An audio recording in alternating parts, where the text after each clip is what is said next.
Opa, estamos de volta. Então vamos olhar aqui esse exemplo. Eu tenho aqui o cérebro, a medula espinal, e eu tenho o nervo que vai se conectar com o músculo. Por exemplo, aqui a representação do bíceps braquial. Então vamos pegar essa junção entre o nervo que saiu da medula e o músculo e vamos aumentar de tamanho para a gente ver uma célula muscular. A camada, a membrana da célula muscular. Então vamos dar uma olhada aqui. Nós temos aqui um receptor da acetilcolina e nós temos a acetilcolina chegando nesse receptor.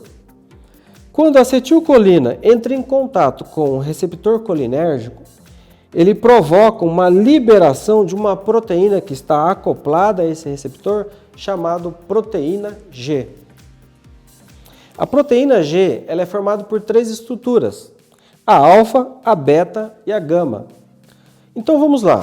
Uma vez a acetilcolina entrando em contato com esse receptor colinérgico, ele vai liberar a substância G, que é uma proteína, principalmente a estrutura alfa. Então a estrutura alfa, ela se desgarra dessa proteína e ela vai estimular uma outra enzima chamada adenilato ciclase. Uma vez a adenilato ciclase sendo estimulada, ela vai quebrar o ATP até transformar em AMP cíclico. O ATP, adenosina trifosfato, é uma fonte de alta energia para a célula. Quando ela é quebrada em ADP, adenosina difosfato. E ela vai ser quebrada novamente, formando adenosina monofosfato cíclica. Isso daqui vai desencadear uma série de reações químicas, como por exemplo, aumentar a energia celular para a contração muscular, vai aumentar a entrada de cálcio dentro da célula, também vai estimular a bomba de sódio e potássio. Mas esse é um assunto para outro vídeo. O que eu queria que vocês entendessem aqui é essa mecânica da atuação da acetilcolina no receptor fora do sistema nervoso central, que seria o cérebro e a medula. Então, lá na periferia, como que a acetilcolina ela atua? A acetilcolina ela atua principalmente no tônus de repouso. Tá? Quando você faz uma contração muscular ativa, você está desperto, os mecanismos modificam um pouco. Mas esse é um tema para um outro vídeo. Bom, o que auxilia a formação da acetilcolina? É importante que, à medida que a pessoa envelhece, a absorção de nutrientes diminui, porque o pH do estômago, que deve ser ácido, mais ou menos aqui o pH do estômago, ele varia aí de 1,5 a 2,5. Essa é a situação normal. Nas pessoas, à medida que vai envelhecendo, esse pH ele vai ficando menos ácido.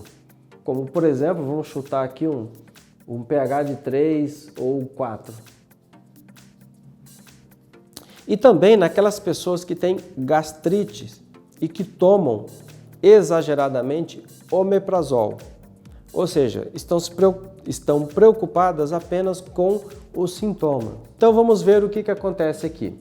Se você tem aqui um pH que deve ser ideal entre 1,5 e 2,5, então quando o alimento chega aqui, ele vai se acumulando.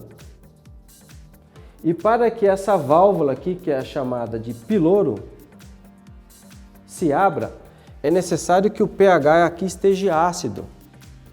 Caso o pH aqui não esteja tão ácido, essa válvula ela demora para se abrir, porque ela vai abrindo aos poucos, à medida do processo digestivo. Uma vez que o pH ele aqui está insuficiente, vamos supor que ele está um pH 4, que ainda tem uma certa acidez, o acúmulo de alimento aqui, ele vai se acumulando e podendo fazer um refluxo aqui para a região do esôfago. O pH do esôfago ele está em torno de 6 e 7, ou seja, ele é um pH mais básico. Então, à medida que o pH do estômago, que é ácido, ele faz um refluxo para o esôfago, a pessoa sente a azia e a queimação.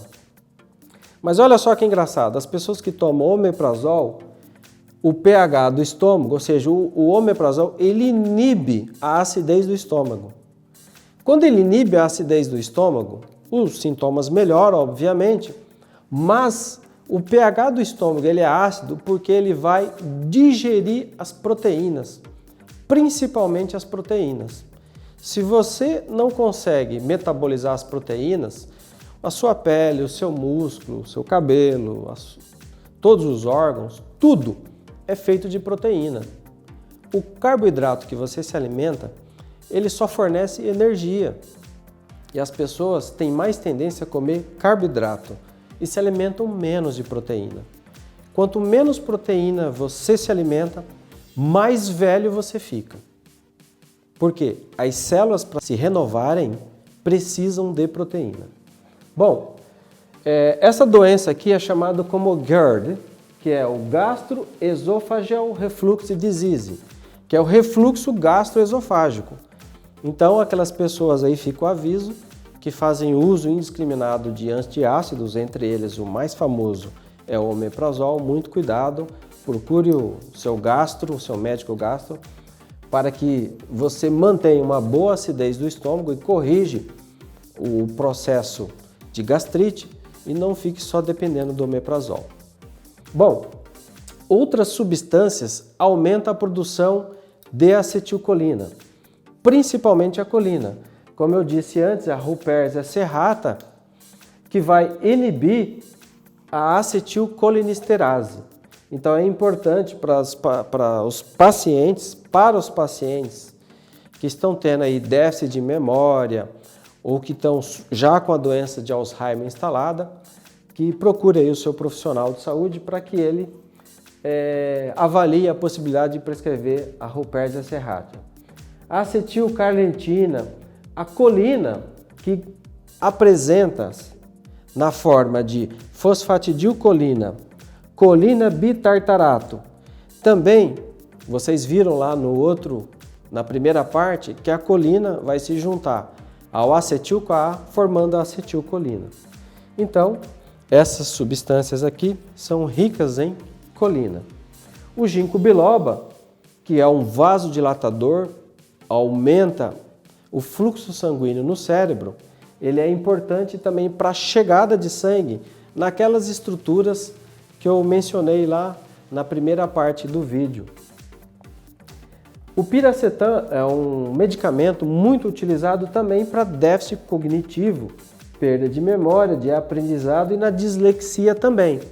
Então, consulte o seu profissional de saúde para ver a viabilidade de você também estar usando o piracetam.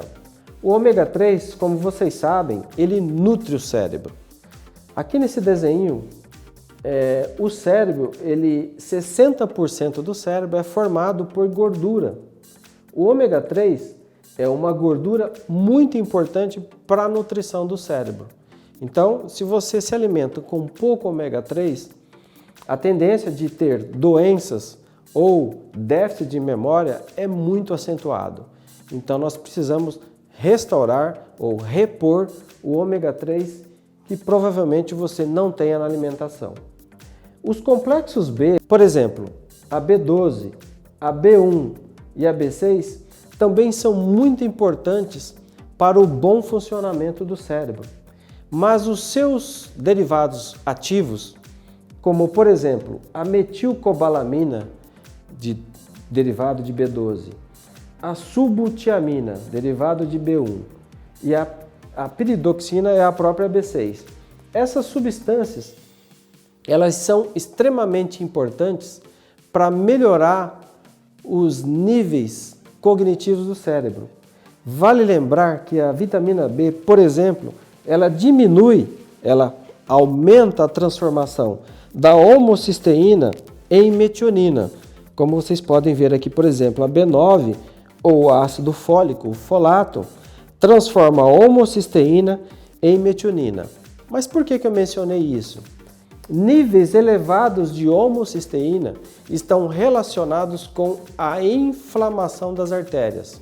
Inflama a artéria do coração, inflama as artérias do cérebro e isto favorece o surgimento desse tipo de deficiência. Ou ao mesmo, pessoas com alto níveis de homocisteína, obviamente, têm mais tendência a ter doenças cardíacas e doenças cognitivas.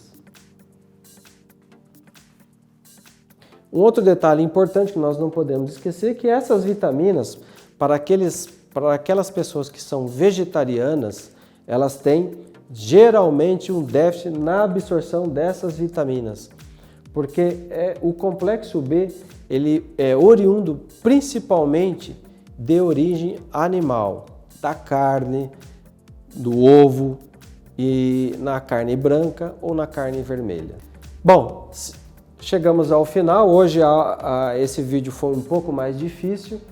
Se você gostou desse vídeo, dê um clique aqui no canto esquerdo da tela, se inscreva no nosso canal e se você quer receber informações acerca deste vídeo, sobre esses suplementos e sobre essa dinâmica, clique na descrição deste vídeo que está escrito "Eu quero receber o artigo". Ele, não se preocupe, ele é gratuito. Um abraço a todos e até o próximo vídeo.